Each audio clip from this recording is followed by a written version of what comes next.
fabulous job to get that there.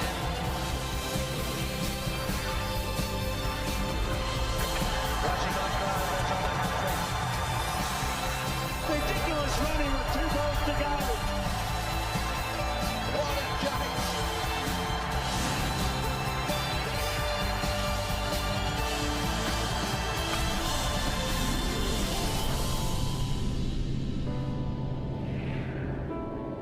Today's knockout clash comes to you from the western Indian city of Ahmedabad. We are at the Sardar Patel Stadium. And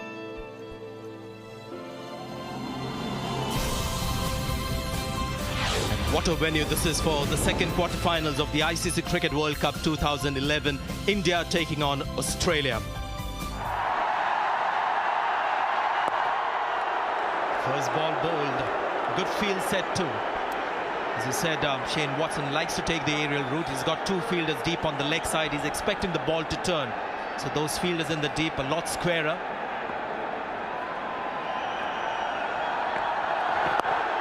Up, it's the other one. The leg cutter from Ashwin. Yes, he's a confident bowler. Not afraid to dish out variety early on. He'll stick to that off stump, really. Just a hint of turn. There'll be slow turn on the surface. I think this early exchange could be crucial. This first half an hour. There will be nerves jangling for both the sides. Things will settle down after 30 minutes or so. Field changes for Haddon, as you would expect. Mahendra Singh Dhoni well aware of the strengths and weaknesses of these two openers. Brad Haddon very strong on the offside. He's got a leg slip, more a backward short leg than a first slip. The 2 men in the deep remain in their original positions. Nothing much changes there. Turn. Be called wide too. And now you can be rest assured that will be the end for spin. Whether it's Harbhajan, whether it's Ashwin, whether it's Yuvraj Singh, whether it's Raina, they'll all bowl from there. Yeah, there might be actually a fight there for the spinners because he's got so many options on a pitch like this, and everyone would want to bowl from the end that Ashwin is bowling from. The other, I think there's just that little bit of grass, dry grass, for the ball not to spin as much. Flighted delivery, this is up in the air. Fielder will get around it. Bit of a nervous kind of a lofted shot from the batsman. It was almost as if he was forced into the shot. Brad Haddon, because it was tossed up from Ashwin, a lot slower. And you can see the pace of this pitch is such won't be that easy to hit the ball down the ground unless you get really close to the pitch of the ball. You tend to drag it away on the onside. Hence that fielder square at mid-wicket is a good option.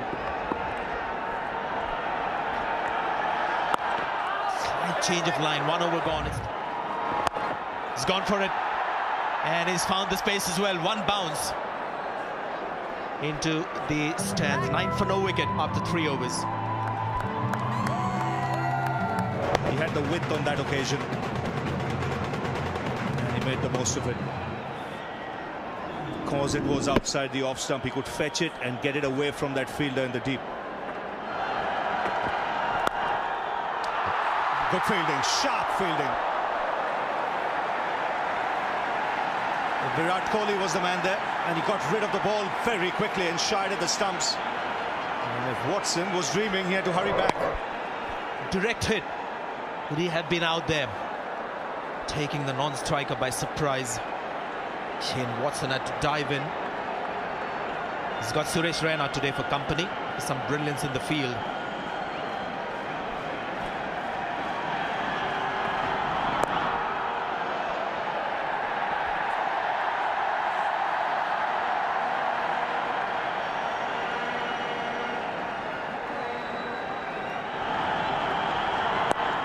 Flick that away on the onside. That's going to be 4.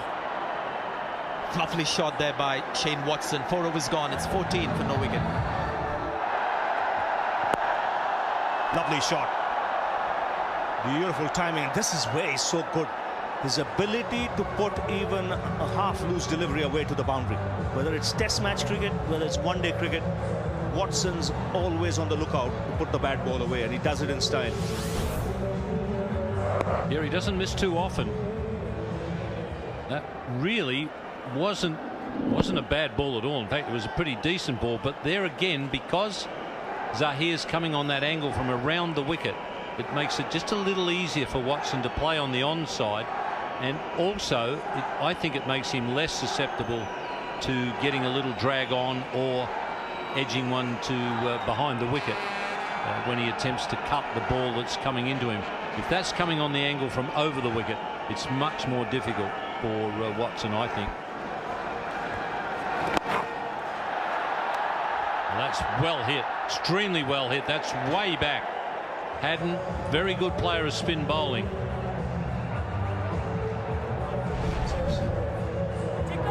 Well, he's really got this right out of the middle of the bat, and what's good to see with Haddin, there's no half measures here. He's not afraid. There's a man in the deep.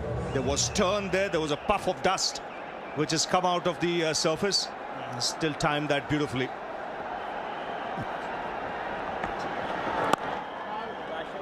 Very interesting to see that ball after it pitched. And the amount of dust that came out. This is just 7 overs old, this game.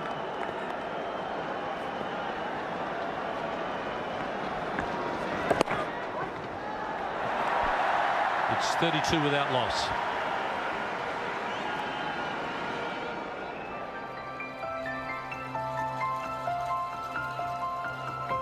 That was the first of his boundaries off R. Ashwin. The rest have been beautiful cricket shots along the ground.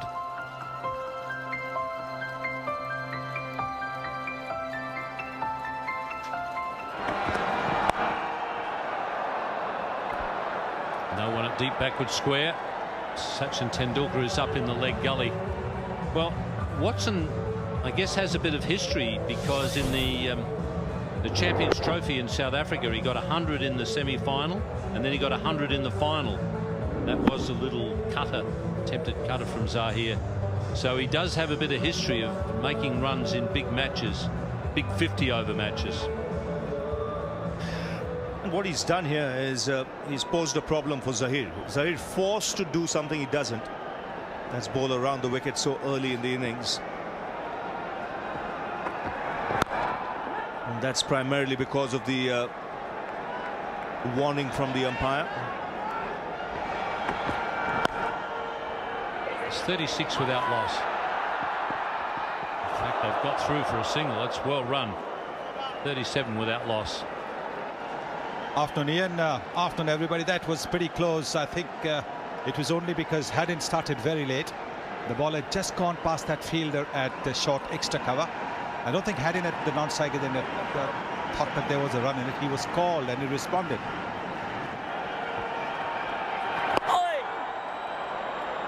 It's beautifully timed again by Watson. The man in the deep had to cover the ground very quickly. It's 39 without loss. Oh, and he's got him. They've got the wicket that they were looking for in the first 10 overs. Watson is gone, and Australia have lost their first one. Well, wild swipe that by Shane Watson. It's the fact that he had been kept scoreless for some time. Look at that. It is a wild swipe. Missing the ball. Ball turning just a little bit. And that's enough. India have got their first breakthrough. Watson out. For 25, it's 40 for 1. Well, Ricky Ponting comes in at the end of the mandatory first 10 overs. The first 10 overs of power play. And India, as I said, needing a wicket in the first 10 overs, got it with the last ball, and the timing is perfect. And I say that because Ricky Ponting has had his problems with Harbhajan. Harbhajan has just come into the attack. The bowling power play now being called by India. So you've got Ponting just arriving at the crease. Harbhajan's bowled 1 over, so he's nicely loose. He's worked out what the pitch is doing, and he's able to get at Ponting Not straight away, because Ponting is at the non-striker's end. But I think this is perfectly timed for India. This will fit into their tactics just beautifully. Yes, and at the other end, Ashwin has also taken a wicket, so he's going to be confronted with two off-spinners, Ricky Ponting.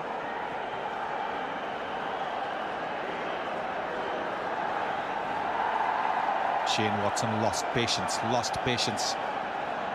likes to get on now with the batting. He wasn't able to hit the boundaries, so that was a pretty ordinary shot, that.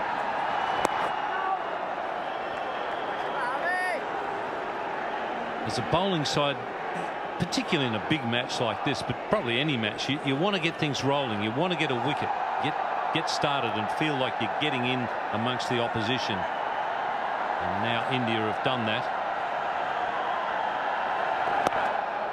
I must say, Sonny, I'm really impressed with R. Ashwin as a competitor, fierce competitor. Yes, I think he showed his mettle in the Champions League last year. There was a match that the Chennai Super Kings played, where he'd been taken for plenty of runs in the match itself, and it was a tie, so they had to go to a super over. But despite the fact that he'd taken a beating in that game, he put his hand up to bowl that super over. And well, again, he got taken for a few runs. Should get 2 runs. Munaf Patel after it.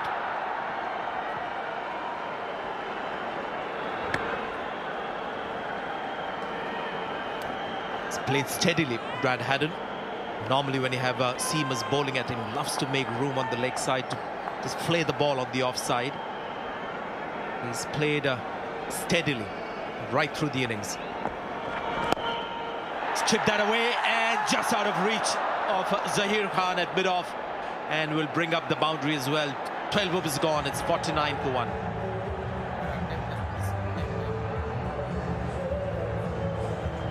Well, he was lucky. I think a quicker mover might have been able to get to it, hitting it against the turn, you can say, because it was the off spinner coming into him. I think he might have picked the ball up a little bit late. Well, really not quite there. Ashwin's disappointed, but well, a little bit unlucky. He's got that fine. Zahir Khan once again in the act, does well. 50 comes up for Australia. Munaf Patel will be the next man Mahendra Singh Dhoni will use, replacing R. Ashwin from the media centre end. He's gone for it. That's his strength, Brad Haddin. That's what he loves to do. Hit through the line on the offside. Just starting to open up. Well, it was the right length as well, and a little bit of width around the off stump, so just giving himself a little bit of room. I'm not too sure he connected it well. It might have been off the toe end of the bat, but he still had enough in it.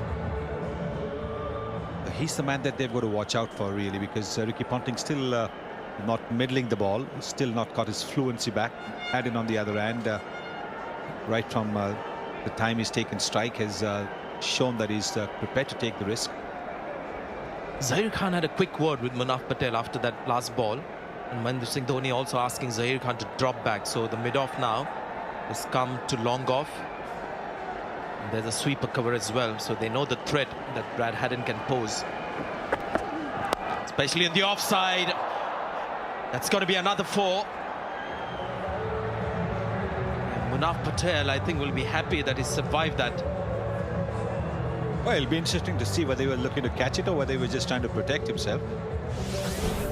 He took a catch of Kevin Pietersen, remember? Oh, yes, he was trying to catch it. Took a very good catch of Kevin Pietersen. Ah, yes. That was the Australian fielding coach, Mike Young. He reckons that it should have been taken. Hey, Mike? This is interesting. Australia looking to attack Munaf Patel. 9 runs of the first 3 balls. I think this is good cricket from Brad Haddin. Not going so much by the match situation, what's on the scoreboard. He realizes this is Munaf Patel, the second seamer. in this lineup. He's not as good as Zair Khan, and this is a pitch which is not ideal for seamers. As far as he's concerned, this is the man to attack, and he's done exactly that.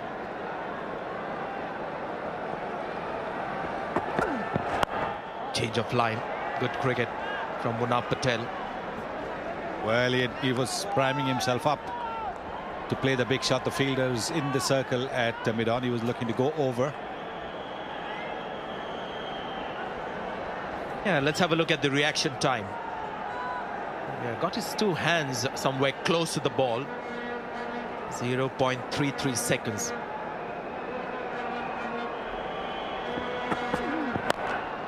It's gone over mid-on this time. One bounce, two bounces into the boundary. 14 overs gone at 65 for 1.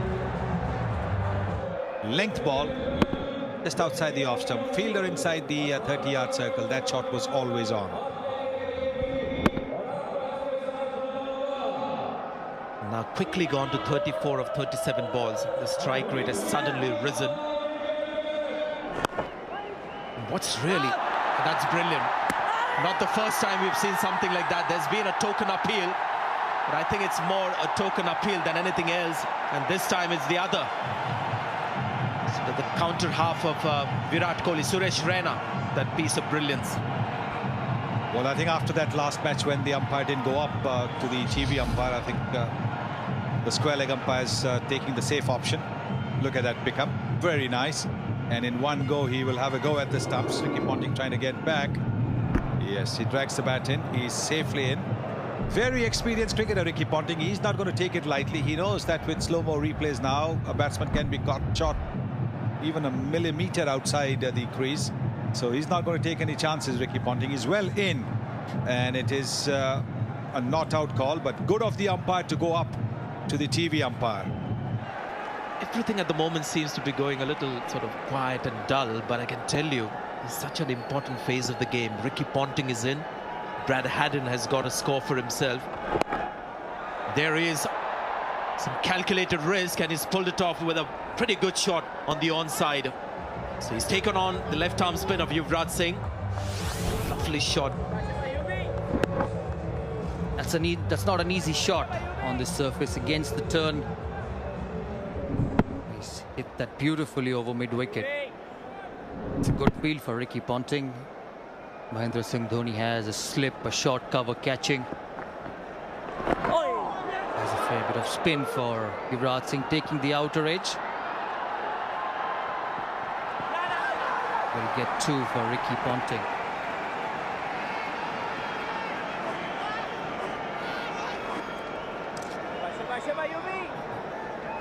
Big supporter of Indian cricket, who's turned up on every venue to watch the team perform.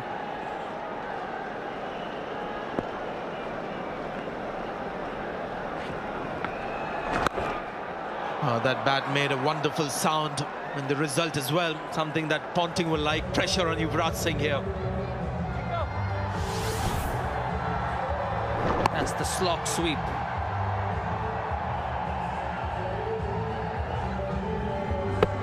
There you see Ricky Ponting, and there's a change in field immediately. The cover fielder goes out to point. They make life a bit easier for Ricky Ponting. Well played, intentional. He'll get 4 for that. And it brings up the 50-run partnership.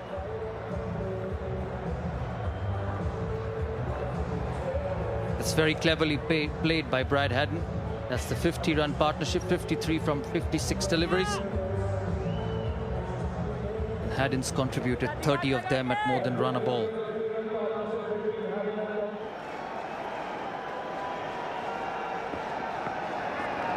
That's short. And very nicely fielded by Harbhajan Singh at the boundary line. Ricky Ponting will pick 3. It's been a good bit of fielding from Harbhajan Singh. Well, he saved a couple of runs, that's for sure. They were short and thumped off the back foot. And the longer he stays there, the better for Australia. He'll begin to find his touch. And We've said time and time again, he's not far away from a big score.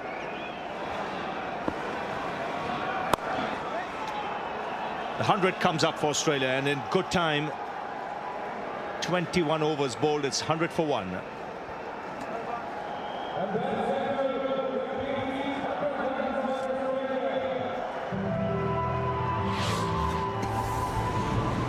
That's the Australian batting card. Haddin got off to a slow start, but really picked it up once he got in. 46 of 54. Ponting's gone on very well. He's looked solid. He's put the ball in the gaps. He's put them away for 4 to keep the pressure away.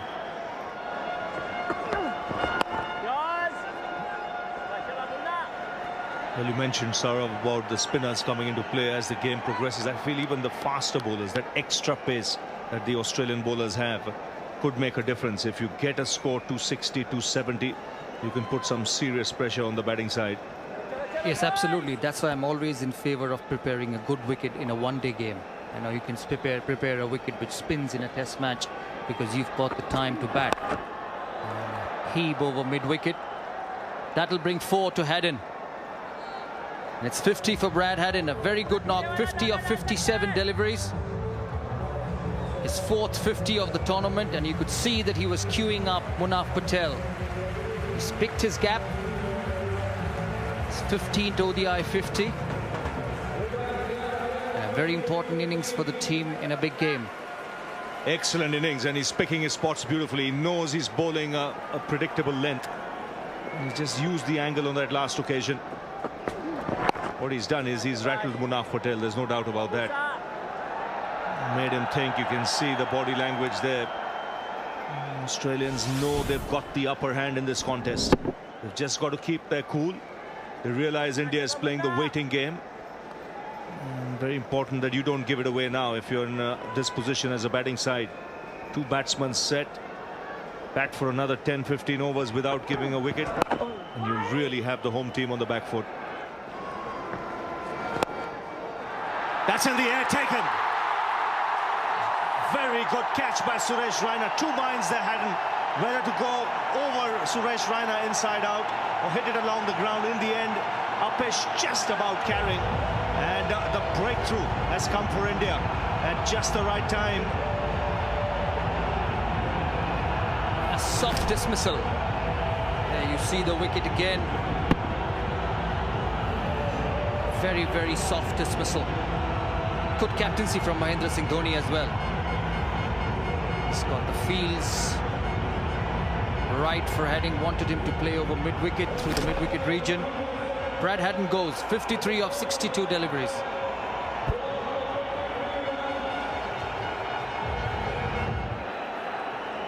So 110 for 2. Michael Clarke comes out to the middle. Straight away down the track. Yuvraj won't mind that. 110 for 2. Munaf has had a slightly easier time of it since Brad Haddin was sent back to the pavilion. Haddin really got after him. That's sweetly timed by Ponting. This is his highest score in the tournament so far, and certainly the best that he's looked, I think, as far as feet movement. Yeah, I was touching on Yuvraj Singh last over, Ian, and the point about the fact that he's had a good tournament with the ball, and I think that's really helped his batting, which has suffered over the past few months. It's an appeal, but an appeal by bowler only. MS Dhoni behind the stumps didn't even offer an appeal. He's going to need to be a really good salesman, I think, Munaf, to sell this one to the skipper. Oh, I tell you what, if he comes knocking on your door, beware, because he's a damn good salesman.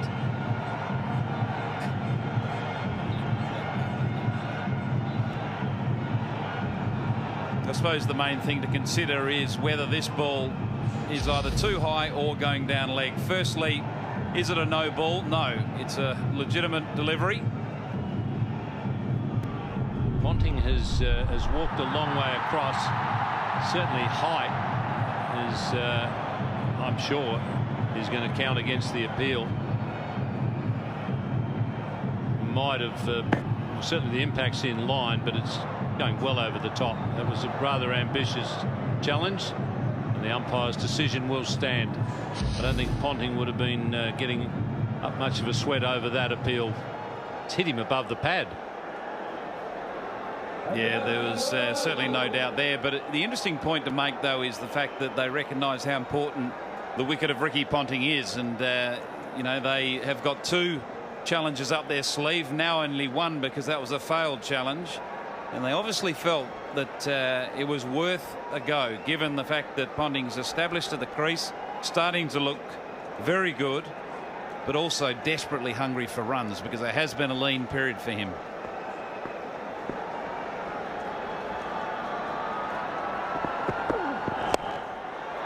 That's a glorious shot.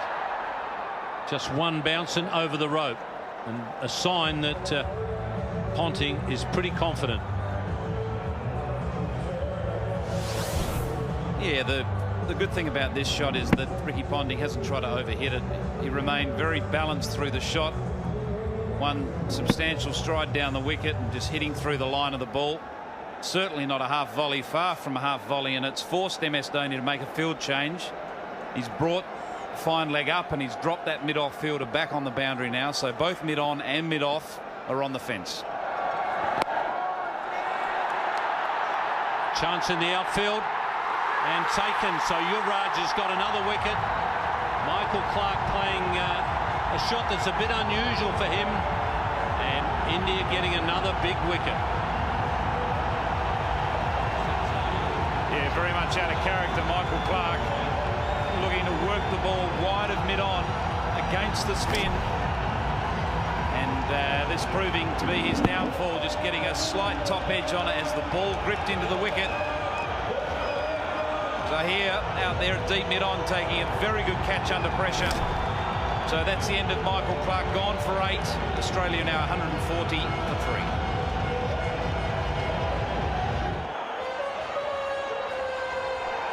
Michael Hussey at the crease now, coming in to join Ponting. So a very experienced partnership out there for Australia. Ponting looking the best that he's looked in the tournament, but needing some support at the other end. Yuvraj, what a job he's doing as a part-timer. Even though he's taking a few wickets, you've still got to class him as a part-timer. 2 for 30 from 7.4. I've been joined now by Sunil Gavaskar replacing Tom Moody. And he's done a terrific job throughout the tournament, Sonny. He has indeed. He's taken 11 wickets in the tournament so far. He's pretty much solved the problem of the 5th bowler for the Indians. But unfortunately, the regular bowlers, some of the regular bowlers have not bowled as well as he has. And therefore, they've still had to use, say, Tendulkar or Raina or Pathan. It's a bit of an unusual shot from Michael Clarke. But once again, the flight and getting the batsman onto the front foot important. Zahir's done a good job in taking that catch. And there's 50 for Ricky Ponting. It's 141 for 3.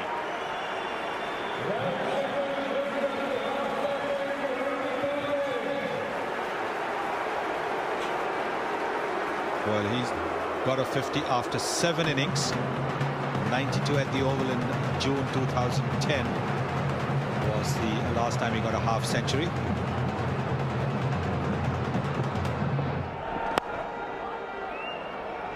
The Australians might wait for those big hitters to be at the crease, Cameron White and David Hussey.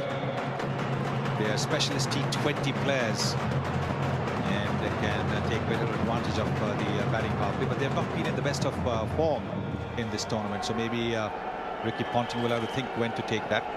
The ball will be replaced at the completion of this over, so it'll be a relatively harder one than the one they've been using at the moment.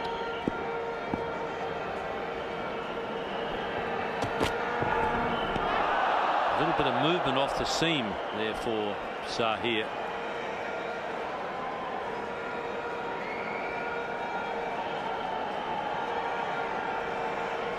That just tells you how uncertain Michael Hussey still is. He was not in the Australian team at the start of the tournament. He wasn't 100% fit. He's now in the team, but not yet hit peak form, so struggling a little bit at the moment at the crease.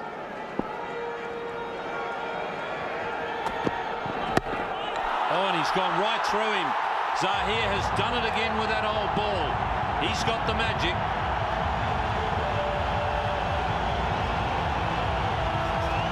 Well, what a delivery this is. Michael Hussey just wasn't able to get the ball off the square, trying to work the ball away to the onside. It was the slower delivery as well, and that's what he tried to do there. It is the slower delivery, and he tried to work it away to the onside, missing it completely. And delight in the Indian dressing room. The 4th wicket down for 150.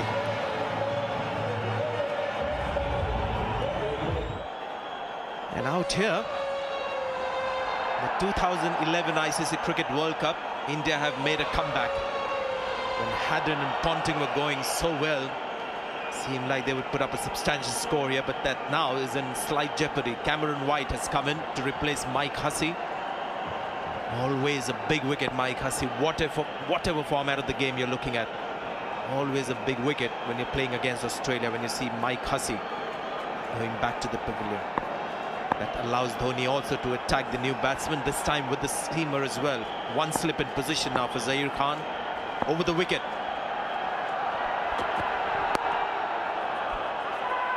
Gets off the mark straight away.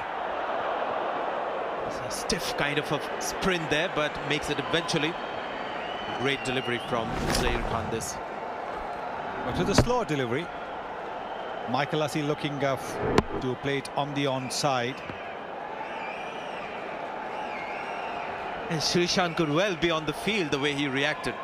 And there was a great reaction from Zaheer Khan himself. Normally, he's a bit controlled with his reaction, Zaheer Khan, but that ball was just a superb slow delivery.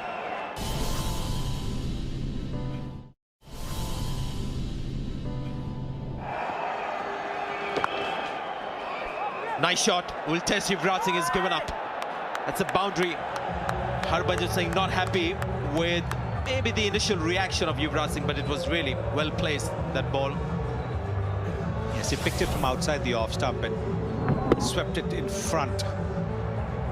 And therefore he hit it away from that fielder at the deep fine leg. Harbhajan is a little bit upset. He probably thought that the fielder should be squarer.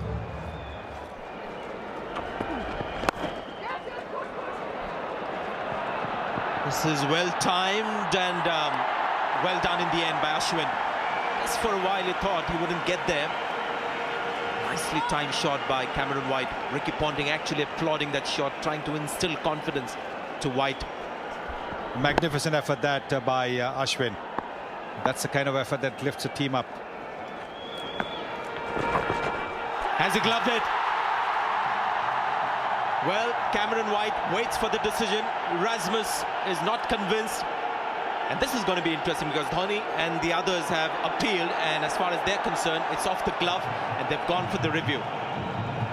Erasmus has had a good tournament. He's a confident umpire, and technology will now be put to test whether that ball came off the glove. It was first a confirmation of the legal delivery.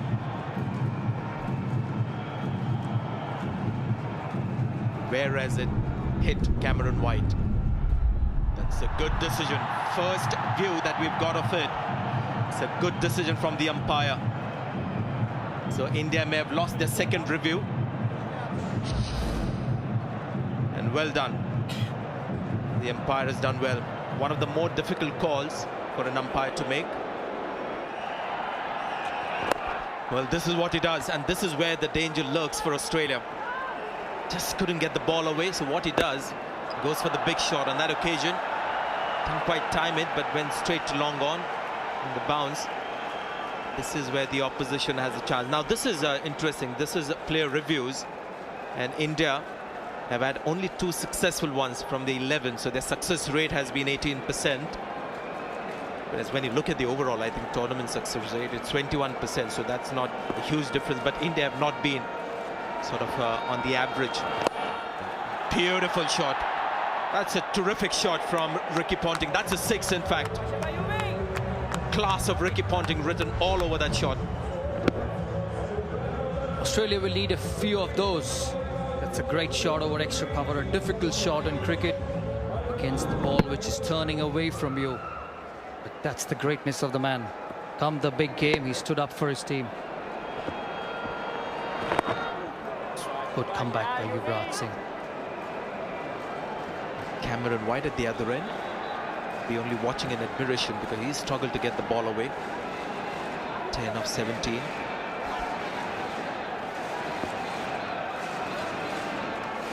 Final ball of his spell, Yuvraj Singh. It's 10 overs. He's gone for the square cut, so this is not a good finish to Yuvraj Singh. That's another 4.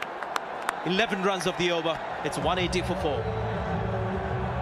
Sort of an over Australia would have been looking at this stage. A big over by the circumstances.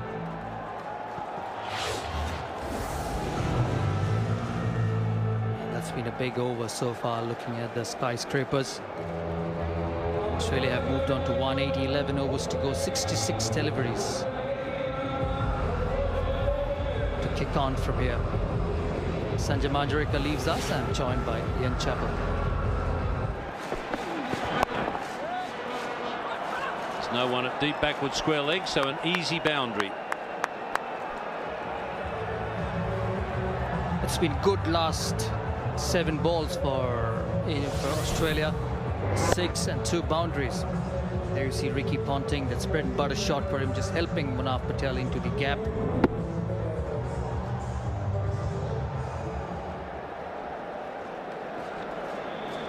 He's had a tough day on the field. That's hit over extra cover. Will it go all the way? Just a couple to Ricky Ponting. He will be disappointed. He missed out on the boundary there.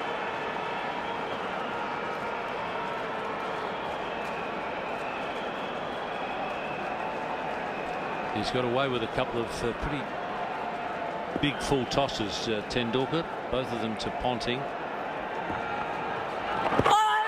There's a lot of spin there for Tendulkar. The LBW turned down by umpire Gould, and they have no challenges left.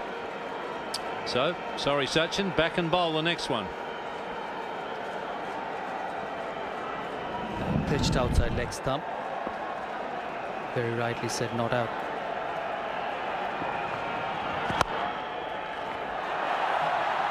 A good over so far. 3 runs from the over. So far, he's doing his job for the captain.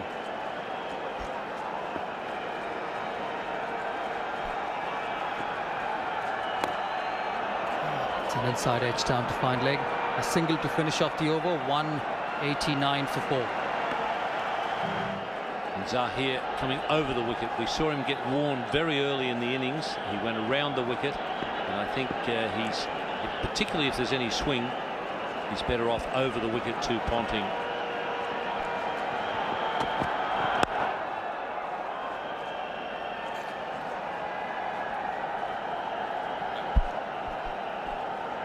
Well, we have a number of signed bats by Indian heroes, and a man who's been a big hero for India in this tournament, Yuvraj Singh, is the latest of those signed bats that we have. He's had a tremendous tournament as an all-rounder.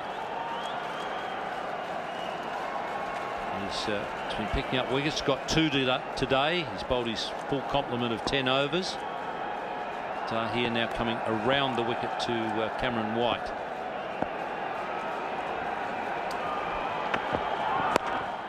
And he's got him. A slower ball, and it's hit straight back to Zahir. He's done his job once again. It's just amazing that he keeps picking wickets every time Dhoni brings him back. And he's done that again for his captain. Every time the Aussies have a partnership, it's the slower one, the new delivery which he has developed. Simple chance at the end.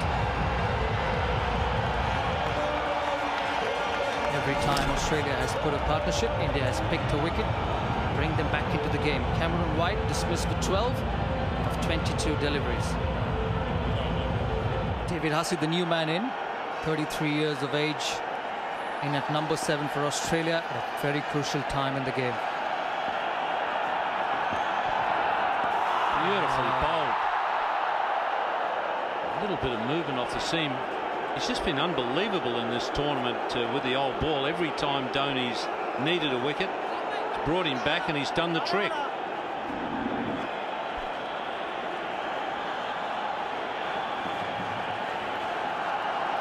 He's been his captain's delight so far in this competition. Just got better and better as the tournament has gone on. Every time under pressure, he's answered his captain's call.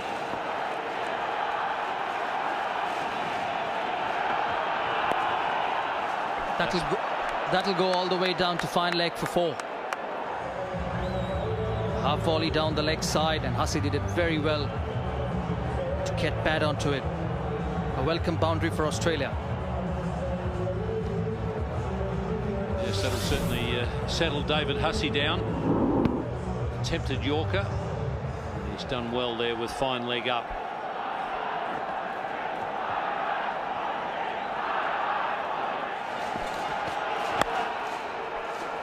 And the 200 comes up. But this is terrific bowling by Zaheer. He's been one of the stars of the tournament, the bowling stars for India. He certainly has. He's certainly one bowler in the World Cup that has the ability at will to bowl Yorkers. You'd have to say Malinga from Sri Lanka is another that does it very, very well. So important that you've got a bowler, if not a couple of bowlers for that matter, in your attack that have the ability to get the ball right up into that block hole so the batsman can't get underneath the ball and clear it over the infield. For David Hussey, we've got a deep cover point on the boundary as well as a mid-off. He's more of a hit over the offside player. And that's beautifully placed and timed. Terrific shot. Well, David Hussey's come to the crease and he's really come in running. Hasn't taken any time to get settled. He's put away the loose ball when it's been presented, and that's a very rare loose ball by Zaheer Khan, just giving Hussey width, which is not what you want to do, because really playing to his strength there. As soon as he gets his hands free and he can cut the ball or drive the ball through the offside, he's very, very dangerous. So Zaheer now coming around the wicket to Hussey. Third man goes back to join the cover point. Mid-off comes up.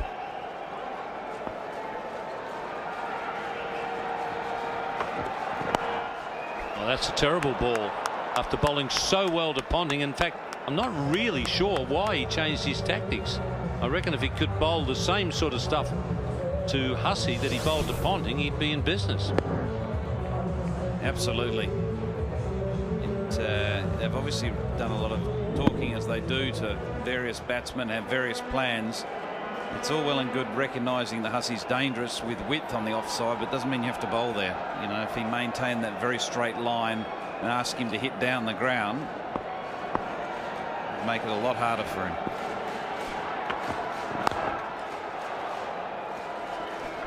It's 209 for 5.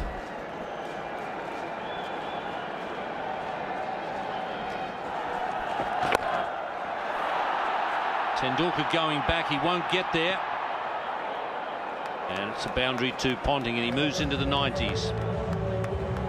Well, all the deep fielders for Harbhajan to Ricky Ponting are on the leg side. There's a deep mid on deep mid wicket and a deep backward square, and on this occasion Ponting recognising that, giving himself room outside leg stump, so it opens up that offside field. So very, very clever batting and a very well executed shot over mid-off.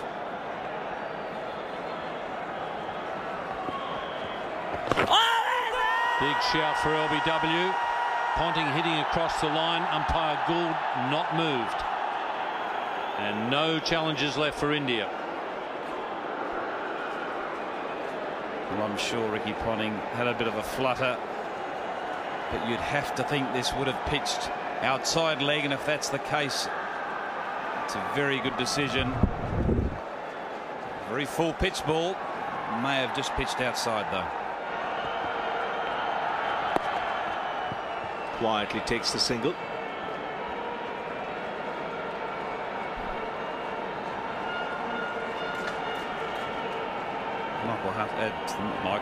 David Hussey has come in and he's really hit the ground running. He's scored 22 already, just off the 16 deliveries, so he's been a perfect foil for Ricky Ponting. He's got Ricky Ponting back on strike during this critical period when he's creeping up to a milestone.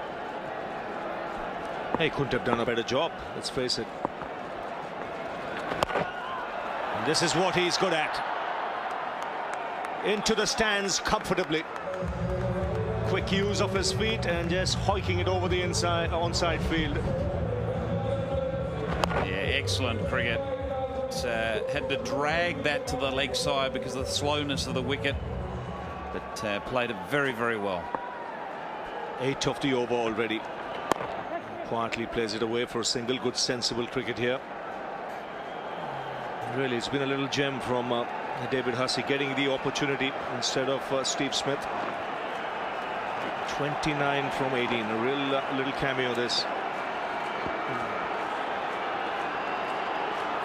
So 99, Ricky Ponting. That's his 100. It's taken him 18 innings to reach a 3-figure score for Australia in one-day internationals. His 6th World Cup 100. And what an achievement. And you can see the focus in the eye as he salutes his teammates. David Hussey running up and passing on his congratulations. A true champion stands up on the big occasion. The coach, Tim Nielsen, appreciates what he's been through as well, and all his teammates are standing to applaud what has been an outstanding 100. Yes, you can say that again.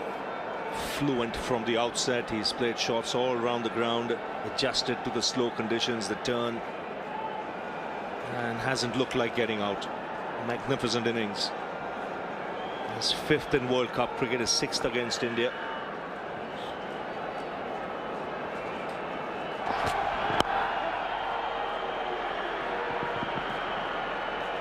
Well, Ponting comes back for the second, gets it. 6 runs of the over. It's 243 for 5. So 243 for 5. 2 overs to go. Ashwin has the ball in his hand. And Ponting going for the big one. In fact, both these players now will take their chances. 44 runs in 5 overs of batting power play. You can see he's scored most of his runs square, and that's because of the slowness of the pitch. Big heave, he should get 2. The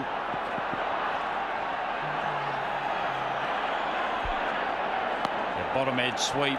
He was looking to go square of the wicket for a 4 or 6. We call the sweep slog, but on that occasion getting the bottom edge and racing fine of deep backward square. Straight to Zahir, and that ends a magnificent innings from the Australian captain. Looking for the reverse sweep. He got it in the middle of the bat, but just couldn't keep it to ground. Well, take a bow, Ricky Ponting. You've played an absolute gem here today. Such an important occasion. Probably the first time he's ever played a reverse sweep in his life, and it'll probably be the last, because saw an opportunity of trying to get a boundary, but it went straight to the fielder at backward point. But what a terrific 100 that was by Ricky Ponting. Australia now 245 for 6.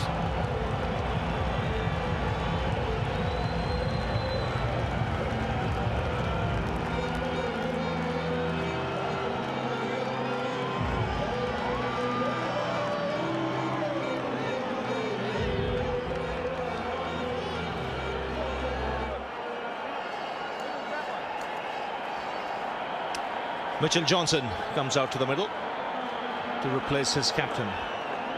245 for 6 the score at the moment. 9 balls to go. A run a ball will take Australia past 250. And they would want to reach that 260 or score. A couple of big hits will get them there. Here's Ashwin. Just a slight pause at the time of delivery.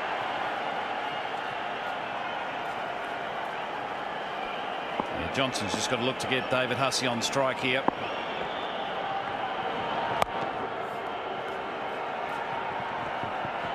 David Hussey's the one that's familiar with the conditions. He's batted very, very well for his innings. And this was the end of an absolute gem by the Australian captain, playing a reverse sweep but not getting past Zahir Khan a backward point. Now that'll bring David Hussey on strike. Now he likes that onside boundary. Big gap between long on and deep mid wicket. Seen Ashwin pause at the time of delivery. Will he do the same with Hussey? He goes through it quickly. Full length delivery. 4 of the over. Good one. It's 247 for 6 with 6 balls to go. So you can see the Indian dressing room there. They realize that they've got a match on their hands. Australia have got the runs on the board in a quarter-final contest. 6 balls to go. And Harbhajan Singh will bowl the final over.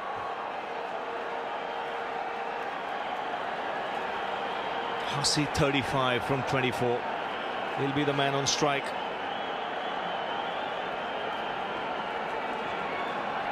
You'd have to think that Harbhajan Singh will bowl the ball very full and at a reasonably quick pace, getting it right up underneath the batsman. So the likes of David Hussey can't get underneath the ball and clear the fence.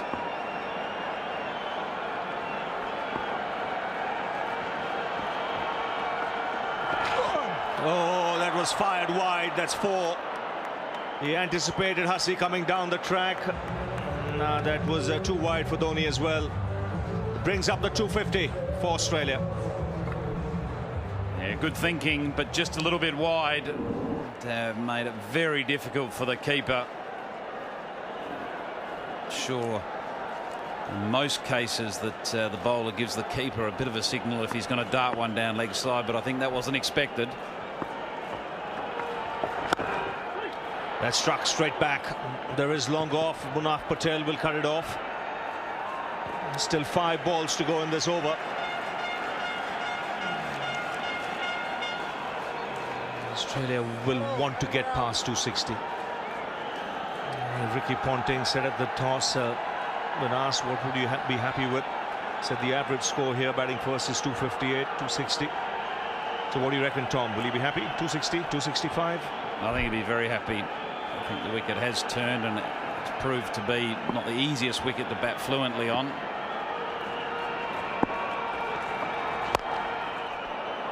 Oh, powerfully hit down the ground by Mitchell Johnson, and a brilliant save on the boundary here at deep mid on. Ashwin down there, terrific piece of fielding. Certainly saved his team a couple of runs on that occasion. Oh, that's the second time he's done it. This is a great effort. Timed his dive to perfection. He's saved a couple of runs for his side. Good delivery, right up.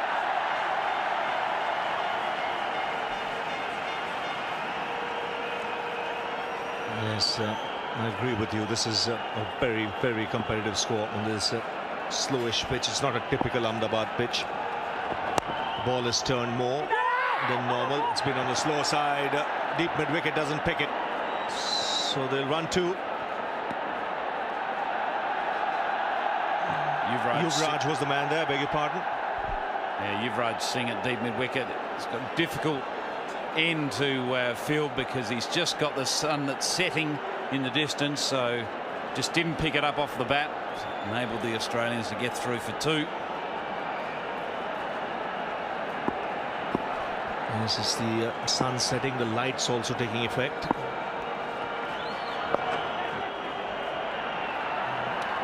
So 1 ball to go, and that will get David Hussey on strike. He's got 36 of 25. Can he finish it off in style here?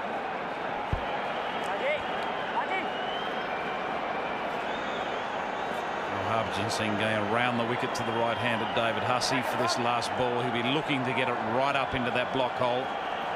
Hussey's already hit a 6 over wide mid-on off Ashwin a couple of overs ago. So he certainly has the ability to clear the fence.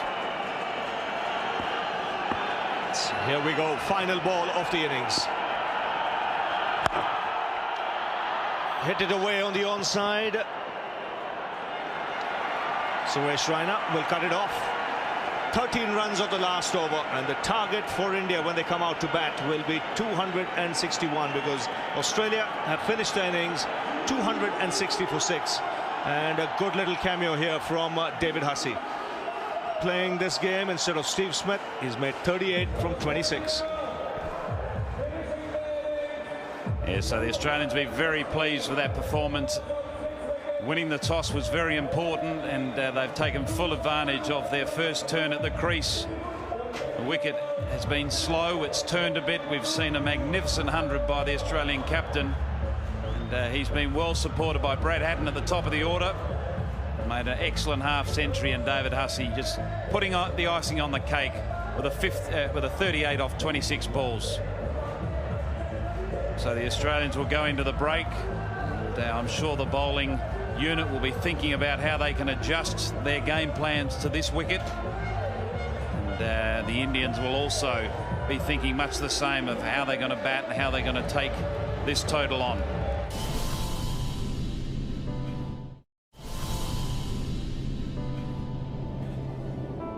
Welcome back to Motera.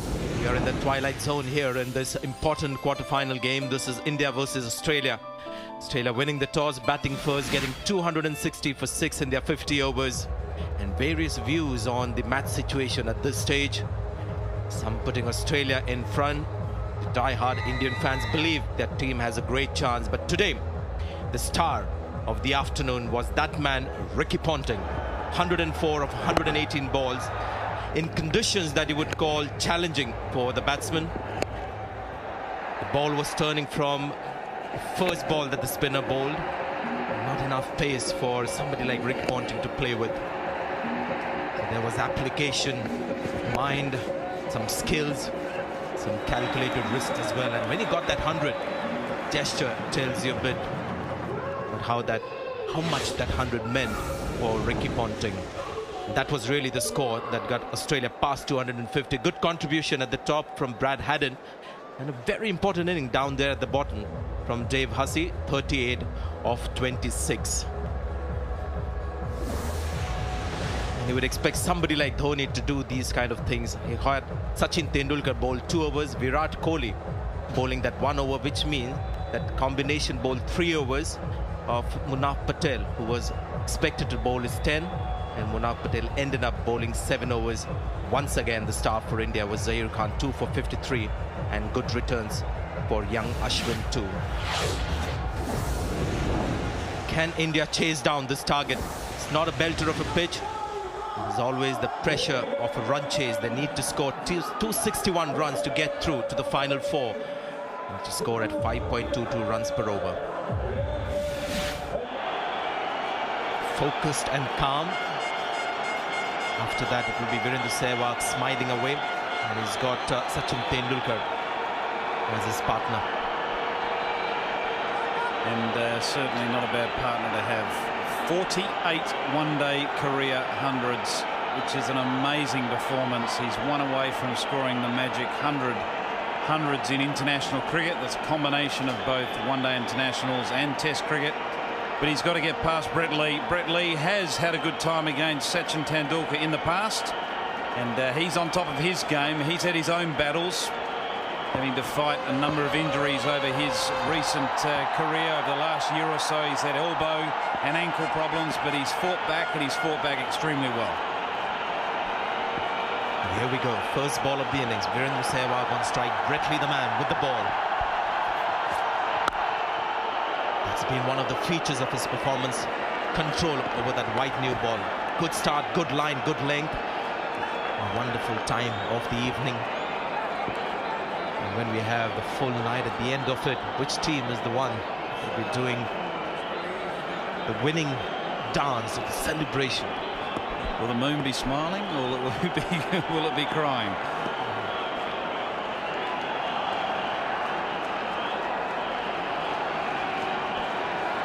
Vrinder Sehwag, prior to this innings, had hit the first ball he'd faced of every single game in this World Cup for 4. 5 in a row, so that first ball was the first time in this World Cup he hasn't got off the mark with a boundary. Good spot, Tom. I completely forgotten about that. Oh, leading edge. That is something that happens with Virendra Sehwag earlier in the innings. Just closing the face of the bat a bit too early. Have a look at this. Terrific seam position by Brett Lee, but it's also an indication of the slowness of this wicket. Brett Lee bowling in the early 140s, but still the ball's not coming off quickly off the wicket. Sehwag closing the face a little bit too early on that ball, and you have to be conscious of that because he doesn't want to spoon a leading edge back to the bowler or back to mid-off.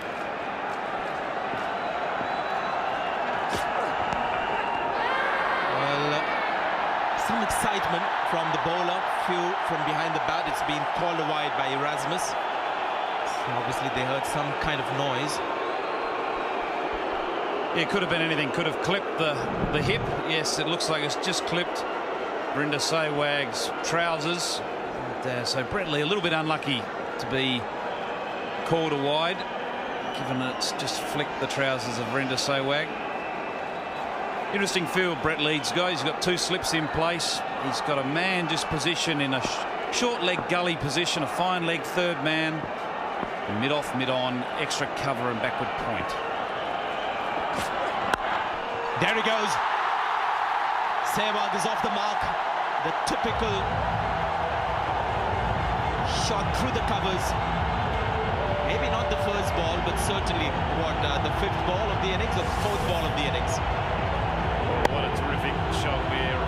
Absolute pleasure to be seeing this man in action. He is really an exciting batsman. If it's in his area, he does not hold back. And Shane Watson, I think, showing some sort of appreciation. How do you do that? I wish I could do that.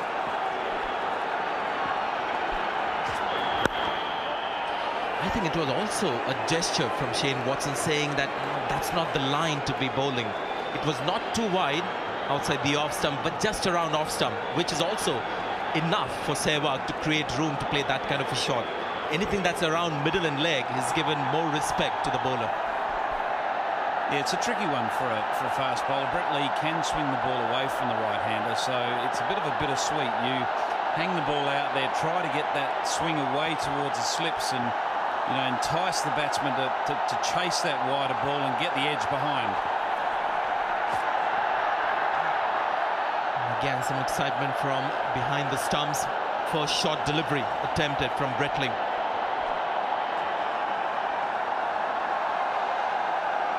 Yeah, Vrinder Sehwag, all he needs is width and he'll chase it, whether it's short or whether it's full. And he has been caught out on the odd occasion, caught at deep third man, chasing those wide short balls. But to be fair to him, he's also hit many of them for 6. Well, at the moment, the crowd here at Motera very busy trying to get a Mexican wave going. At the moment, it's more like an Indian ripple. But they'll get it right sooner than later. Last ball of the over. Great delivery. And again, appeal from a couple of guys. Few of them extremely confident. Ricky Ponting has called for a review. My gut feeling is maybe there wasn't an outside edge. Well, Mike Hussey now reacting in a fashion saying, I didn't hear anything. But the review has been called. It's a bit too late. Yeah, the adrenaline is racing out there. Brett Lee, you first checked the front foot. That's all clear. And now we see if there's a deflection off that outside edge.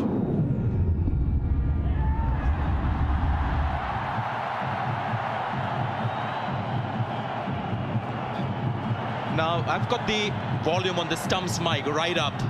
Not sure I'm hearing any sound, but that first replay that we saw, Tom, seemed like there was some deflection. So this is going to be a tricky one. Yeah, it certainly appears like there may be some deviation off that outside edge.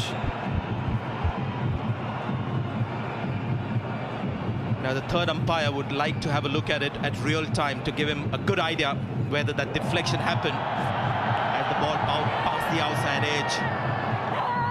You know what I'm thinking? There are too many people out there now. Shane Watson as well, not too confident. Michael Hussey surely felt that there was no edge. And I get the feeling the third umpire might just go in favor of the batsman or the umpire on the field here. See, here we go.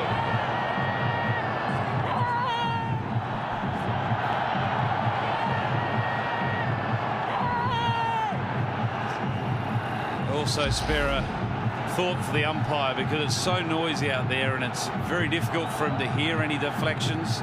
So it's not an easy job when it comes to those little outside edges to make the right call. The only thing that was in favor of the bowler there was the first replay that we saw. Seemed like there was deviation when the ball passed the outside edge. He's having another look at normal speed. Let's get the feeling Sehwag might survive this one. You can see they're not a convincing appeal, I think, from the Australians.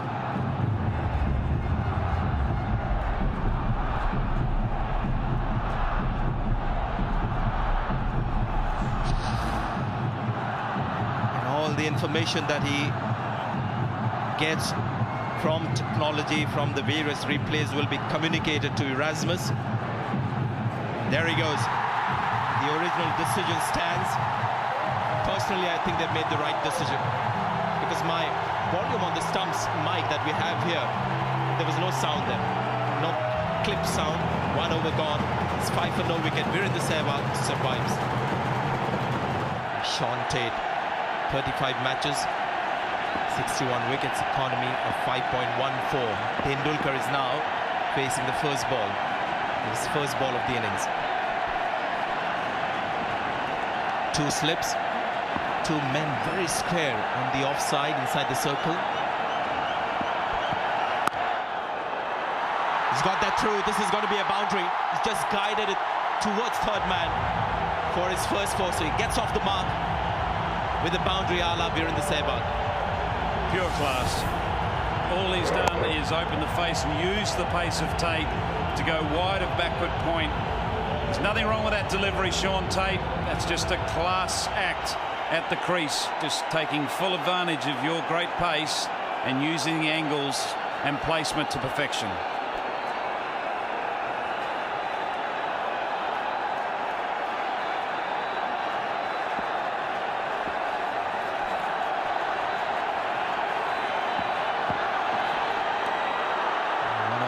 Weaknesses of this bowling attack, this pace trio, is the accuracy factor.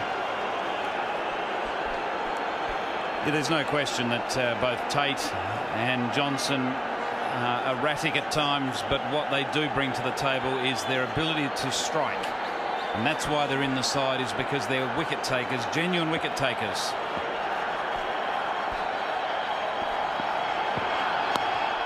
Well, he's gone this time again towards third man, much finer.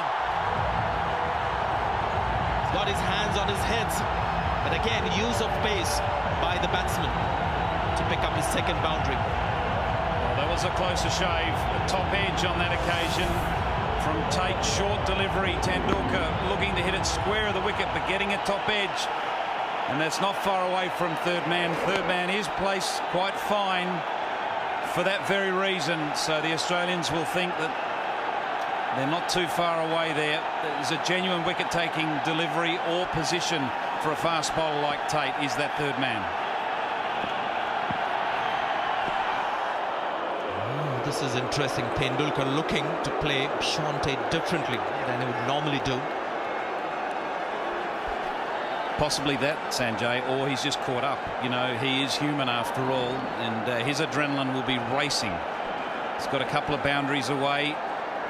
He's got the focus of winning this game. And, he's in very good form. He'll be just wanting to get that willow onto every ball that comes his way.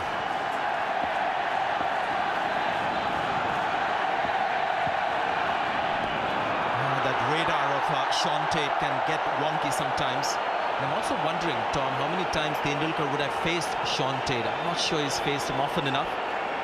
So it also could be something that he'll be coming to terms with. Sean Tate is a slightly different bowler than most bowlers that you find. Well, he's very unique. He's got that slinging action, and the thing with him is he's unpredictable. He can bowl, you know, very quick Yorkers and then a very wide delivery at the same time.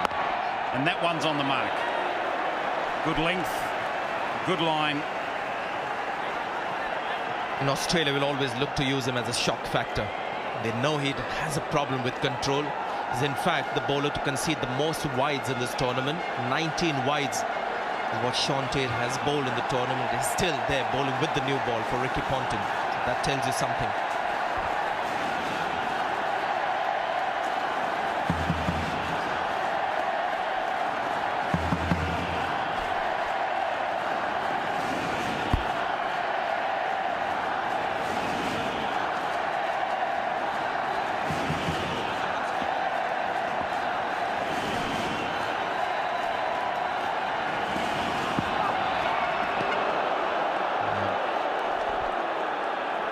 There's a bit of feeling out there, and that's indicated one bounce, one short ball and over.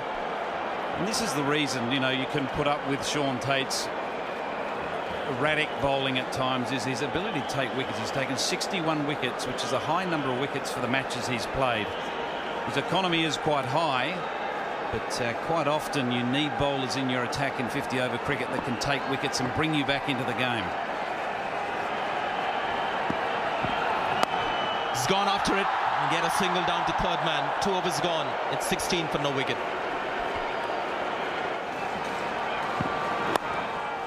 Yeah, he's flicked that away nicely on the onside. This is going to be 4. Brett Lee has given up.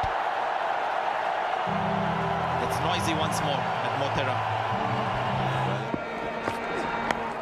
Edged past the keeper into the boundary. There's no slip in place. Again, well bowled. He drew Tendulkar into the drive. Well, Tendulkar went for the drive knowing that there was no slip in position, so he took a chance, a calculated risk, a little bit of width offered, and well wide of the wicket keeper. First slip would have been in business all right, but Ricky Ponting's preferred to have a man at short extra cover in the catching position instead of in the slips. Just wide of Brad Haddin. That's in the air. This could be the first one to go down. That's taken. Surprise delivery from Shane Watson. It's a surprise Sehwag. And Australia breakthrough. Well, he's not a good player of the short ball, Virender Sehwag. The hook is not his best shot, the hook or the pull. You can see that because he's not much of a user of that back foot. His back foot was pretty stationary. The ball climbed onto him quicker than he anticipated. Looped up in the air. Simple catch there. So big blow that. Virender Sehwag out for 15. 44 for 1. So Gautam Gambhir comes out to the middle at number 3. India have lost their first wicket. He won't be on strike because the batsman crossed over when that catch was being taken. Now for Tendulkar, a slip in place, and that's a good move from Ponting.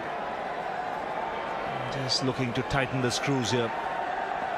He knows Australia has to chip away at the wickets to keep pressure on India.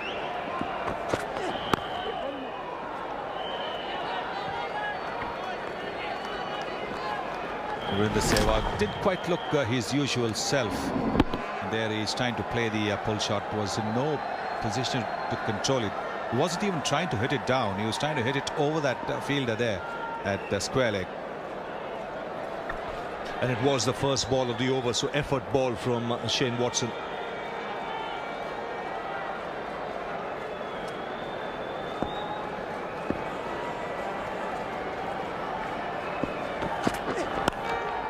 Lovely shot. Exquisite timing for 4. Now that's right out of the coaching manual. Even the Chief Minister of Gujarat acknowledges that shot. Textbook stuff. Yes, no chance even for that fielder at short extra cover. Look at the way the foot goes to the pitch of the ball and the way the bat follows the head perfectly still. Ricky Ponting can only watch in frustration. Is that taken? No, they're not confident. It's Ponting diving away. Magnificent attempt. He's not sure. Ian Gould was in a good position. It looked to me that the ball was taken on the first bounce. was chipped in the air. It was a diving full length from the Aussie captain. Now, are they going to ask for it? The two umpires having a chat.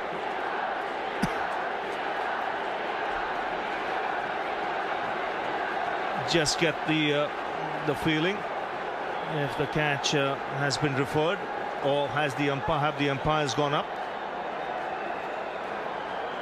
Will this be counted as a review? I don't think this will be counted as a review. It's an umpire's review. Just looking to see if the catch was clean. Ponting looked at the umpire and said, I don't know, I'm not too sure. Which at times is a clear indication that the ball would have bounced. But we'll take another look. It's a legal delivery. Now this is the captain diving fully forward. It's bounced. So there'll be a big roar from the crowd. Great effort though.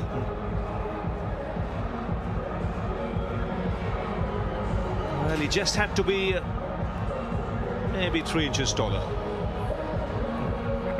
But a fantastic effort to get there. And the moment the fielder says he's not aware of it, it means that it's bounced in front of him.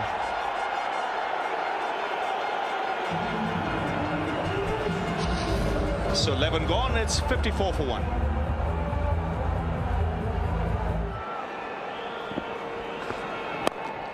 That's it beautifully by Tendulkar through mid-wicket. Just look at the wrists in display. A good length delivery.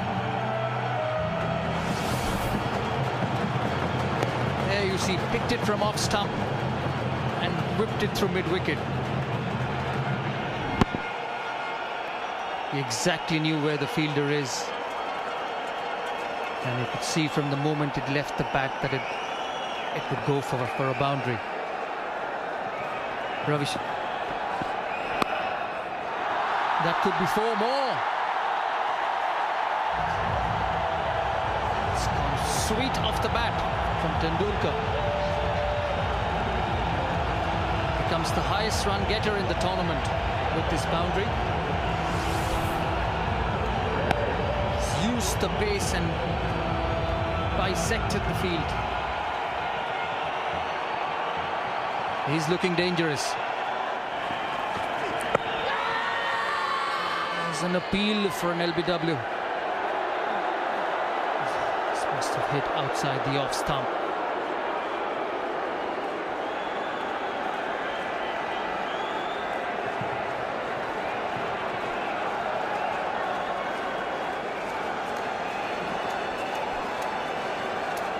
Watson has probably bowled the best of the Australian bowlers so far. He's bowled the right lengths. You can clearly see the impact outside the off stump.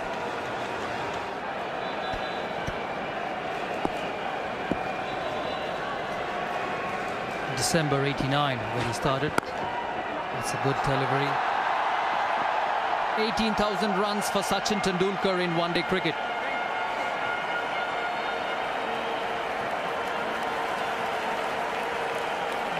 The owners are happy, and I'm sure the dressing room will be. Well, that's nicely slapped over cover, so a bit more confidence now for Gambia. Well, the 5th man on that list, Sourav Ganguly, on the one-day international run-getters list, has moved out. He's been replaced by Tom Moody. Chance at 3rd man, and it falls just short of Jason Frazier. It looped to him, and just, I think, originally thought the ball was carrying a bit further. It's 80 for 1.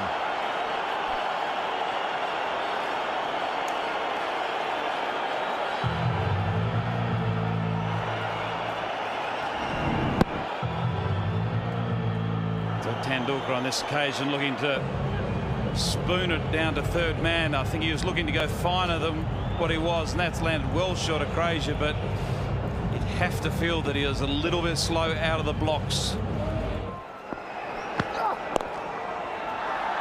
Once again, that beautiful flick of the wrists. from Tendulkar, and there's his 50.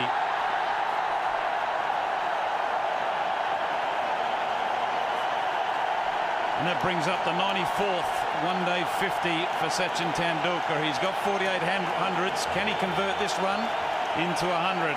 It's been a terrific innings to date, and he's certainly stepping up on this big occasion. Just the 61 balls faced, and the crowd here are very much appreciative of the little master. This time Gambhir gets a short ball and puts it away. It also brings up the 50-run partnership. So India putting pressure on the off-spinner straight away. It's been a good partnership, and Jason Krejci has to settle into this spell. Quite clearly, he is not on top of his game. He's a little bit nervous. He knows how important this match is and his role in this match. 8 runs of the over. It's 94 for 1 now.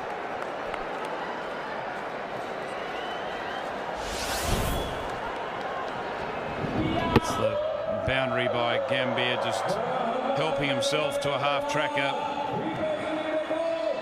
There's a big gap out there at deep mid-wicket. The leg side boundary rider is behind square.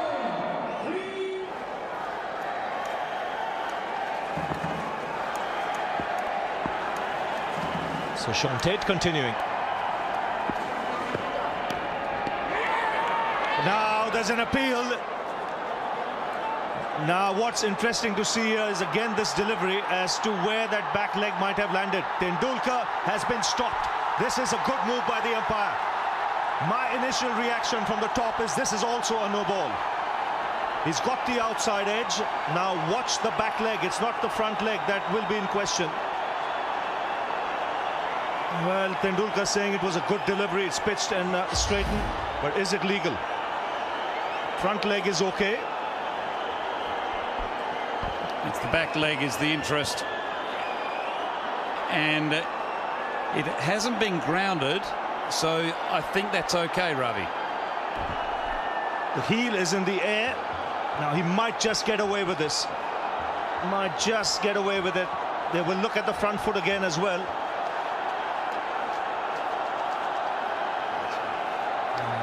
Yeah, front foot looks fine as well. So it looks to be a fair delivery. By the skin of his teeth, it's a fair delivery, and the little master goes.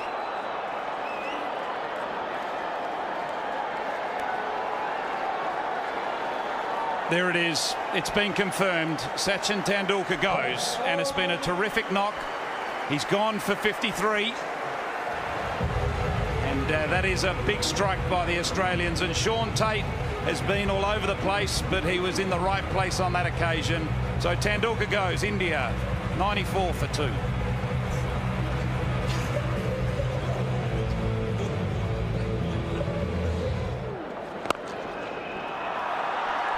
that's absolutely slapped through the offside. That'll well, it brings a bit of joy to the crowd and just helps the run rate along nicely. It took a long time for this boundary to come, but it's hit very well by Virat Kohli. And Hasi's done it for him. It's a full toss. He's hit straight down to the throat of mid-wicket. Virat Kohli, and there is a stunned silence in the stands. That's a lucky break for the Australians. He will be disappointed. Full toss straight into the hand of mid-wicket.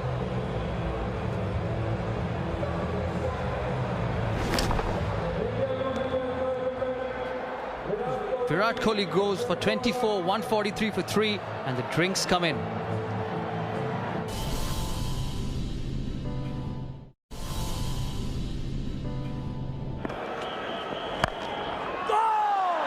It's a full toss again and dealt by Yuvraj Singh through mid-wicket.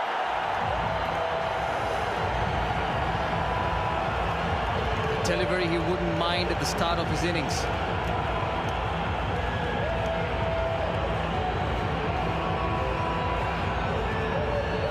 being in superb form. He's pushed that in a faster delivery. He's been in good form for India so far, and he's got off to the start he wanted. There you see a full toss and dealt with it perfectly. It's an appeal going down the leg side. End of the over, 147 for 3.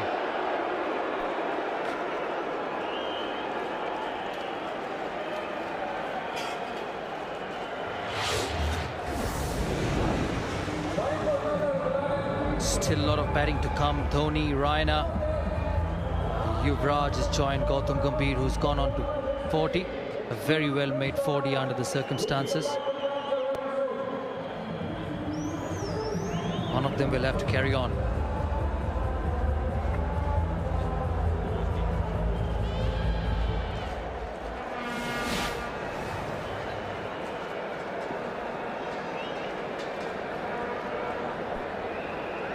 Jason Crozier, who's coming back into the attack with Hussey having got that wicket. Once again, there's a discussion about the ball.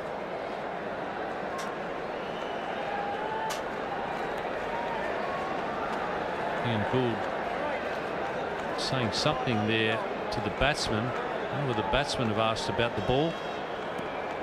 Well, I was saying before that the way that Australia were bowling and with the field placings, that Indian batsmen had to do something monumentally stupid to get out. It's nicely struck into the gap in the deep. It's a pretty good definition of monumentally stupid what Virat Kohli did. Absolute full toss. It was a gift. He hit it straight down the throat of Michael Clarke. He'll be kicking himself. Absolutely. It's easy single for Gautam Gambhir. Brings up the 150 for India. 150 for 3 after 29.2 overs.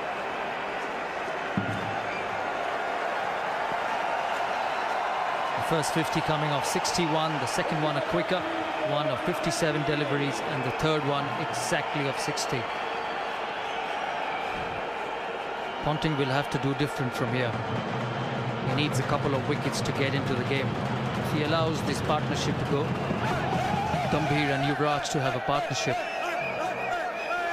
it could be a bit too late for him.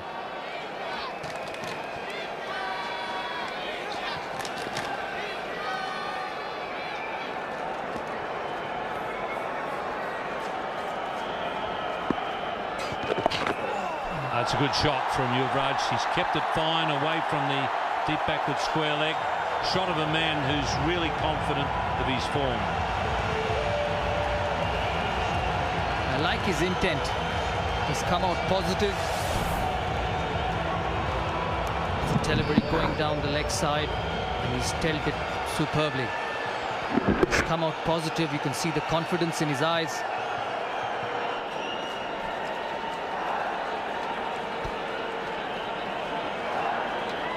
Gautam Gambhir on 49 of 62 deliveries. A strike rate of almost 80. There's been a lot of criticism about this man in the past few weeks about his position in the one-day team.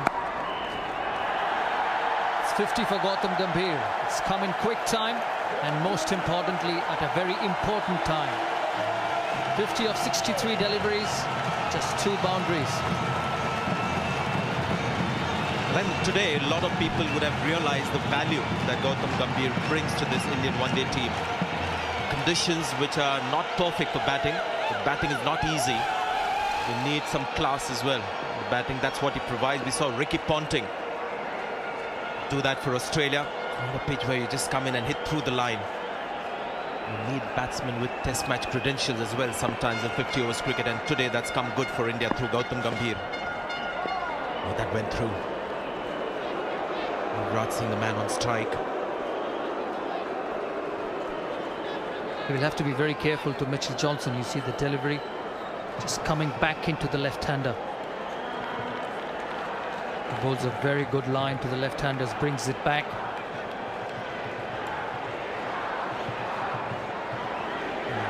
Very good bowler to the left-handers.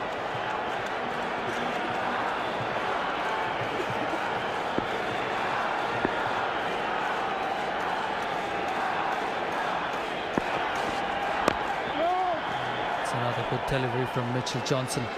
It's not easy to get it away. Beautiful shot straight to the fielder. Oh, direct hit, and he was done for all money. Gautam Gambhir had given up.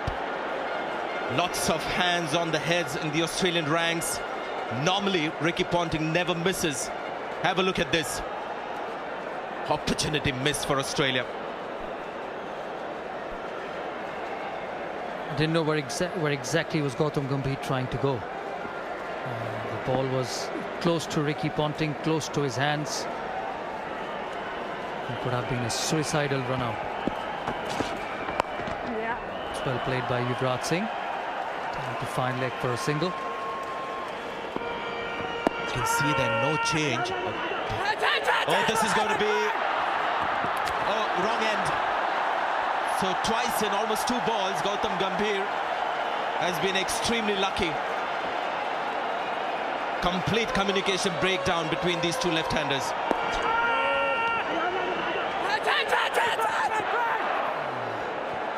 Completely wrong end for Haddin. And surprisingly, he was facing the end of the bowler. That's a good delivery. A bit of And Gambhir, once third time, again, lucky third time, or unlucky. nice. Gone. This is absolutely bizarre. I mean, we've seen 4 consecutive runouts in this tournament. This time we've seen 3. Near misses the 3rd time, of course, not lucky. Gautam Gambhir, he can't believe it. It was really, this was absolutely bizarre what happened out there. He was a long way away, not even in the picture. And he himself has got to be blamed. The ball at Gambhir out for 50 of 64 deliveries. The target might just help India focus better and not get too carried away. Mahendra Singh Dhoni is the man on strike. Short delivery. Sponge that away. He's a strong player of the back foot. Brings up a boundary. His first. Crowd a little more relaxed now. Got Tom Moody here in the commentary box now. Yeah, poor delivery by David Hussey, just out of reach of the diving Ricky Ponting. MS Dhoni does not miss gifts like that. I think that may have just clipped that sore finger too. It's quite amazing. He actually went for the ball with that injured hand. It was hit with full force, but still made an attempt to stop it with that injured hand, Ricky Ponting. It's instincts, isn't it? You know, obviously it's the last thing on his mind at the moment. He's just thinking about grabbing the ball or stopping the ball. Yeah, he's very, very good with that kind of a length. That's a glorious on drive.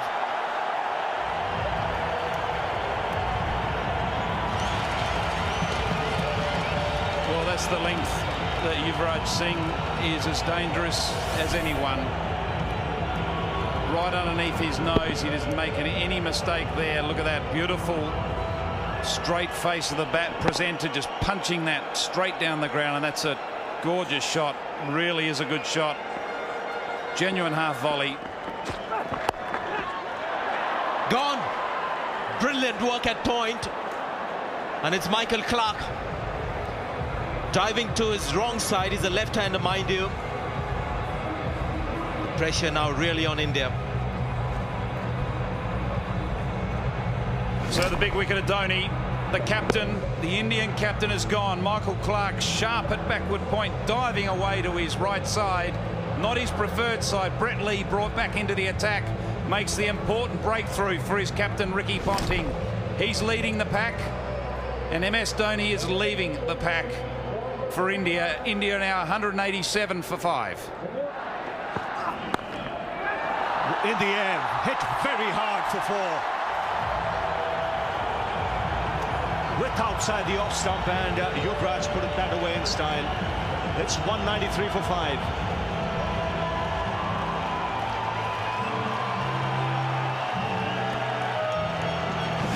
Now with this boundary, that's brought up Yuvraj Singh's 8,000th run in one-day cricket.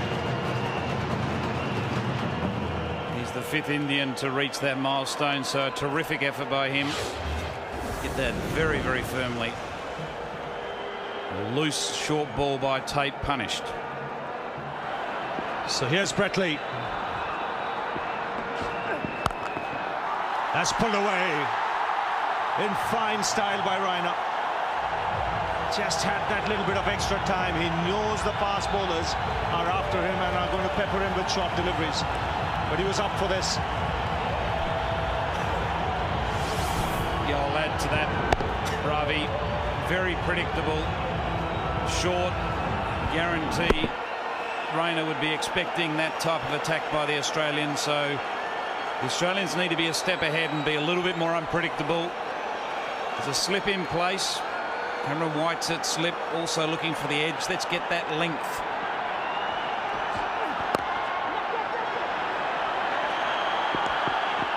They run hard to get the single. Every run being cheered now. This is going to be one heck of a match. 63 needed from 64. One of the great advantages India has in this situation is both the players at the crease have the ability to hit boundaries. So at any given time they can release pressure when it suddenly builds up. Yuvraj Singh is well renowned for his ability to hit boundaries.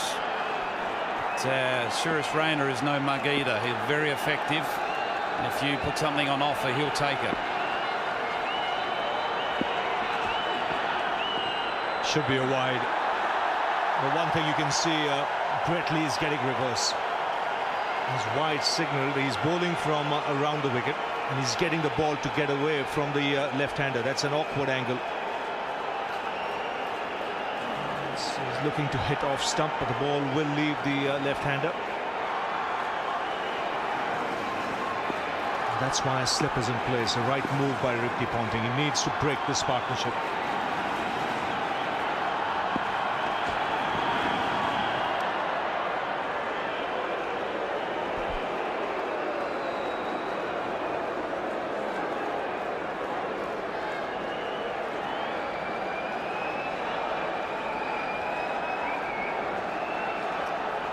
So it's tight.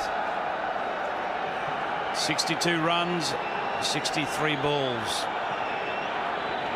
Very tight indeed. Every single delivery is so important in this closing few overs. Chopped away, fine. It will be third man. The 200 comes up for India. And the second boundary of the over.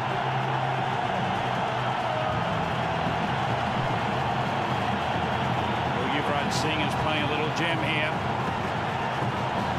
Chopping down on a very full pitch ball by Brett Lee and just getting it wide of slip, opening the face of intentional shot.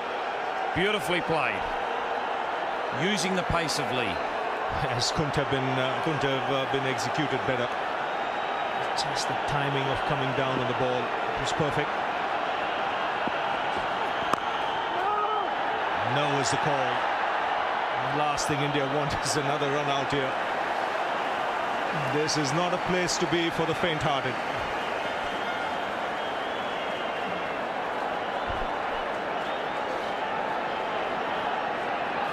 Don't worry, Ravi, I'll keep you under control.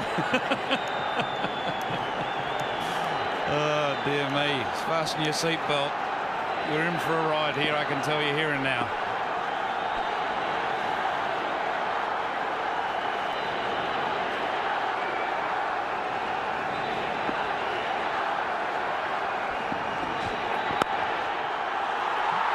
Magnificent strike. 14 of the over. And that went to the fence like a bullet. It's 207 for 5.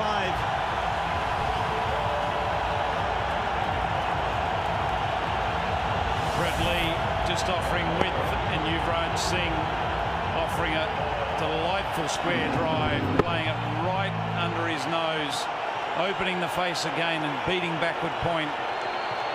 Ricky Ponting standing there in disbelief. India can take the batting power play. It's got that fine. pushed by Lee into the boundary. Well, he can't believe it. Desperate effort. I think he's hurt himself here as well. And the boundary here for the Indians. It's waiting on it, Yuvraj. Yeah, Shane Watson opting for the bouncer. Brett Lee getting a nasty bounce, kicking up and hitting him in the side of the face, I think. Certainly has, yeah, and it's just cut him above his right eye. There it is. Just an awkward bounce, and it's come up and hit him just above the right eye. It's just leaving the field. Sure, he'll be fine to come back and bowl. Get patched up by the physio. No position really to play it. Now Yuvraj Singh on 49. Gets a single. His 4th half-century in this competition. And his magnificent run in this World Cup continues. 54 balls it's taken under extreme pressure. And it also brings up the 50-run partnership. It's been a superb knock. Shown a lot of maturity. He's knocked the ball around in the gaps with a very cool, calm head, and he's hit the boundaries when he's needed to.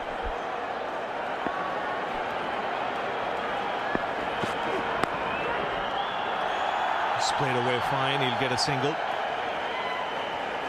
So now Australia need to do something special, because this run rate now is come to a stage where India can win this game on a canter. Just 23 needed from 31.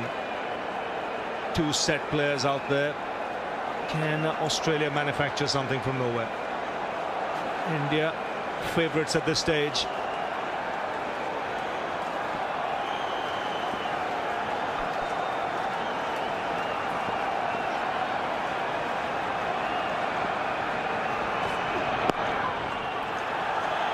Another single. 7 off the over without any trouble whatsoever. 239 for 5. So batting power play is the signal. Last 5 overs of this quarter-final. And Brett Lee will be brought back into the attack to try and bowl out India. 52 Yuvraj, 19 Raina, 22 needed from 30. What atmosphere on the ground. It's been a full house today. The people have loved every bit of it. When you can't ask for anything more. Australian captain playing a terrific innings, a real gem. Over 500 runs scored. Match going all the way down to the wire. And here's Brett Lee, 7 overs, 1 for 34, 1 expensive over. Otherwise he had outstanding figures. Well, the Australians' hope will be that this power play will work in their favour, which it has done on a number of occasions, not just for Australia, but for a number of teams in this tournament.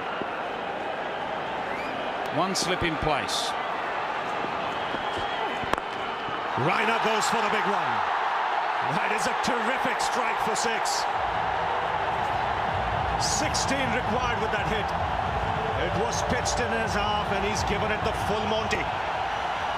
Well, we've seen this before in the IPL, and now we're seeing it in the World Cup. Raina stepping up to the plate and hitting a huge 6 over mid-on, going well back into the crowd. Terrific hit. What a strike. Length ball dismissed with utter disdain. He's tucked round the corner, and he's tucked it fine for 4.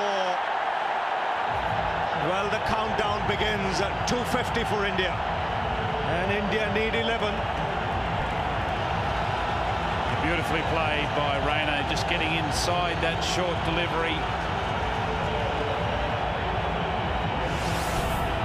And just gliding it very fine, just playing it late to get that angle fine to beat the fine leg fieldsman, who's a little wide, and the crowd are pumped. in that Indian dressing room, and that's normally a trend, Tom. You know, once you get a partnership going, they make sure everyone who is sitting there, you see Zahir in that corner, right in the corner. Ashish, Patel's having some dinner. Gautam Gambhir step back. Harbhajan's not moved from there. Ashwin still sitting, hiding in the corner behind Gary. No one will move.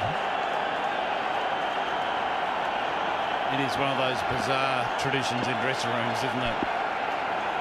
When things are going in your favour, don't move. You can't move.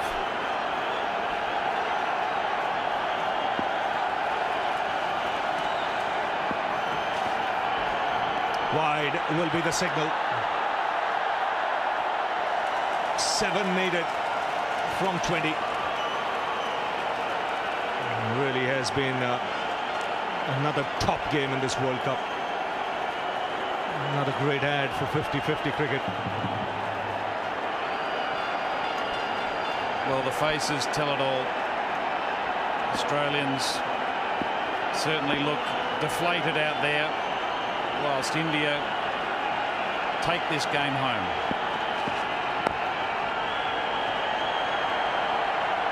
So single comfortably taken. 6 needed now, and what would be going through the mind of this man? A real champion for Australia. Won the World Cup twice as captain. Magnificent 100 today. Could this be his final game in World Cup cricket?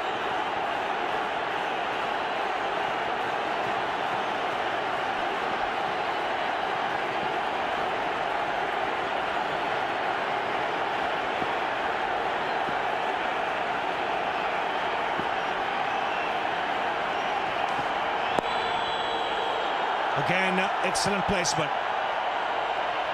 Another couple of runs, and he's doing it nicely here, Suresh Raina.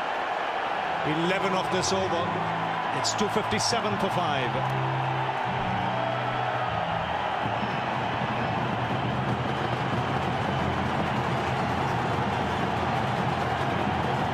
Well, Ricky Ponting has certainly done his job from a batting perspective this evening. But the bowling group for the Australian team just hasn't quite clicked. The discipline hasn't quite been there with their lines and their lengths. And the spinners on a turning track haven't really delivered what he was hoping, and that is wickets. So the parties have started in the stand. And they're dancing in the aisles at the moment. And they'll be dancing in plenty of the bars all around the country. India is on the road to Mohali. 4 runs needed. And it's Yuvraj Singh on strike. Wants the single. Rightly sent back. Al Bretley, who's bowling this over, another World Cup hero for Australia. He's been around a long time. This might well be his last World Cup. It's a crown that they've protected with pride for a long, long time. The time has come to give it up.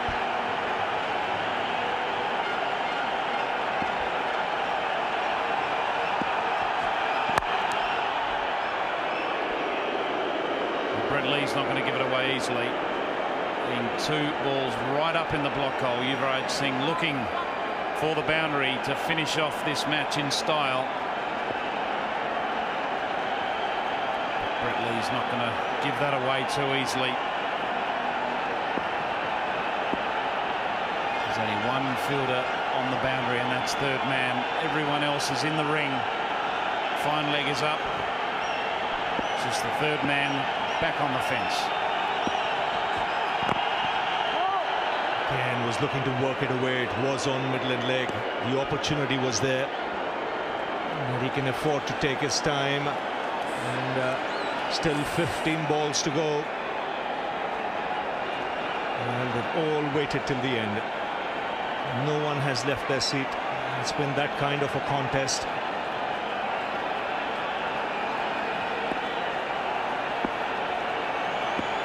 See the Chief Minister even still sitting, enjoying it.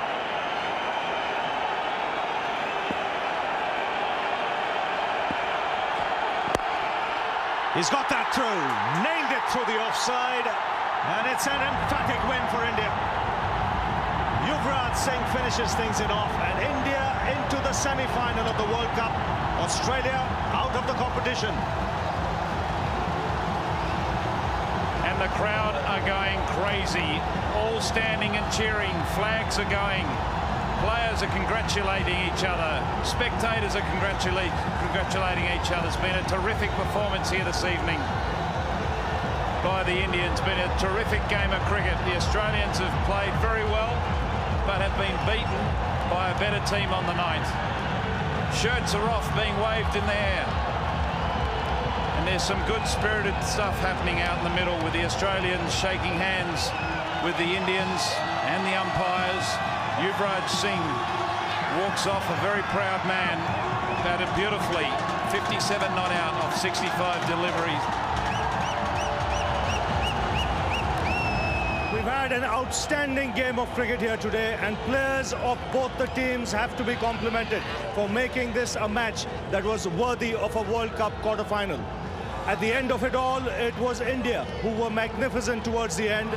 They held their nerves and in the end went past the finishing line by 5 wickets to book a place against Pakistan in the semi-finals in Mohali. So there's the match summary. Australia winning the toss and scoring 260. We witnessed a magnificent 100 by Ricky Ponting, but India in return, good all-round performance, and the star at the end, Yuvraj Singh, 57 not out. And the result of that is we've got a huge game in Mohali. Pakistan versus India. They're through to the semi-final. And we've got a big match coming up tomorrow. It's New Zealand versus South Africa in Dakar. And it's going to be a biggie, a real test of nerve in Bangladesh. And that's all from us here in Ahmedabad. Goodbye.